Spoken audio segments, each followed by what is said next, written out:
Coming to a staircase, Stanley walked upstairs to his boss's office.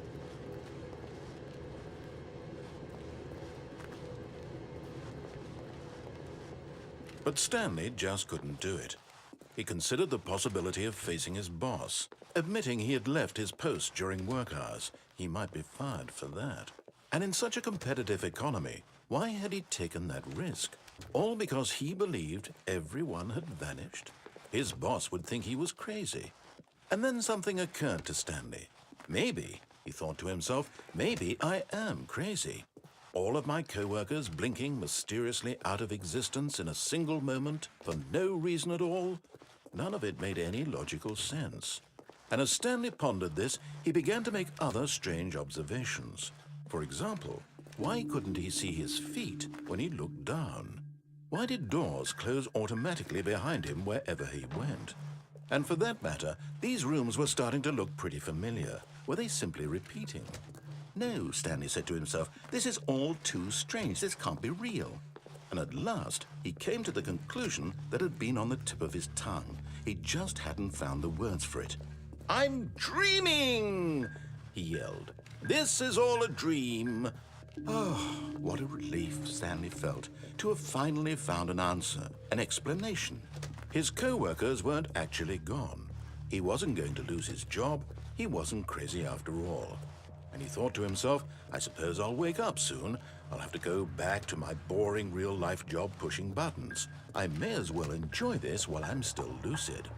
So he imagined himself flying and began to gently float above the ground. Then he imagined himself soaring through space on a magical starfield, and it too appeared. It was so much fun, and Stanley marveled that he had still not woken up. How was he remaining so lucid? And then perhaps the strangest question of them all entered Stanley's head. One he was amazed he hadn't asked himself sooner. Why is there a voice in my head dictating everything that I'm doing and thinking? Now the voice was describing itself being considered by Stanley, who found it particularly strange. I'm dreaming about a voice describing me, thinking about how it's describing my thoughts, he thought. And while he thought it all very odd and wondered if this voice spoke to all people in their dreams, the truth was that, of course, this was not a dream. How could it be? Was Stanley simply deceiving himself, believing that if he's asleep, he doesn't have to take responsibility for himself? Stanley is as awake right now as he's ever been in his life. Now, hearing the voice speak these words was quite a shock to Stanley. After all, he knew for certain, beyond a doubt, that this was in fact a dream. Did the voice not see him float and make the magical stars just a moment ago? How else would the voice explain all that? This voice was a part of himself too. Surely, if he could just... He would prove it. He would prove that he was in control, that this was a dream. So he closed his eyes gently, and he invited himself to wake up. He felt the cool weight of the blanket on his skin, the press of the mattress on his back, the fresh air of a world outside this one. Let me wake up, he thought to himself. I'm through with this dream. I wish it to be over. Let me go back to my job. Let me continue pushing the buttons. Please, it's all I want. I want my apartment and my wife and my job. All I want is my life exactly the way it's always been. My life is normal. I am normal. Everything will be fine. I am okay.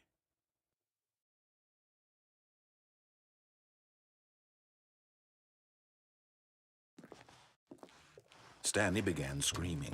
Please, someone, wake me up. My name is Stanley. I have a boss. I have an office. I am real. Please, just someone tell me I am real. I must be real. I must be. Can anyone hear my voice? Who am I? Who am I? And everything went black.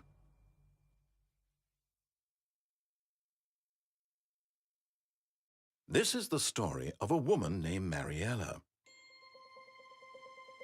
Mariella woke up on a day like any other. She arose, got dressed, gathered her belongings, and walked to her place of work. But on this particular day, her walk was interrupted by the body of a man who had stumbled through town talking and screaming to himself, and then collapsed dead on the sidewalk.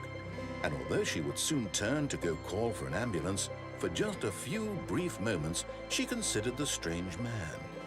He was obviously crazy. This much she knew.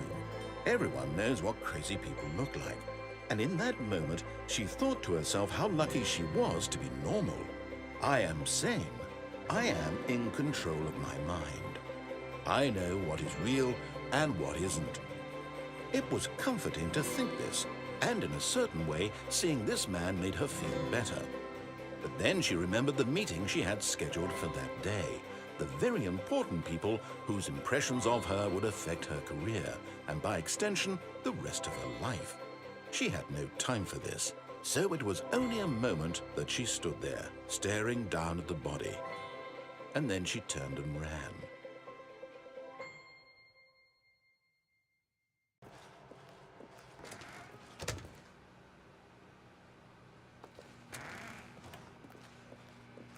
Stanley stepped into the broom closet, but there was nothing here, so he turned around and got back on track.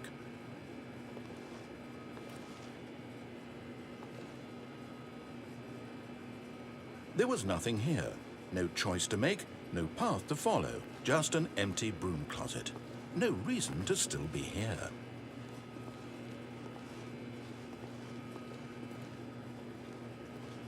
It was baffling that Stanley was still just sitting in the broom closet. He wasn't even doing anything. At least if there was something to interact with, he'd be justified in some way. As it is, he's literally just standing there doing sweet FA.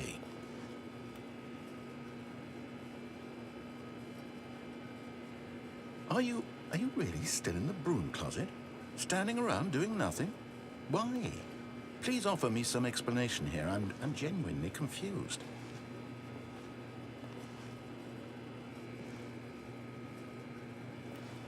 You do realize there's no choice or anything in here, right?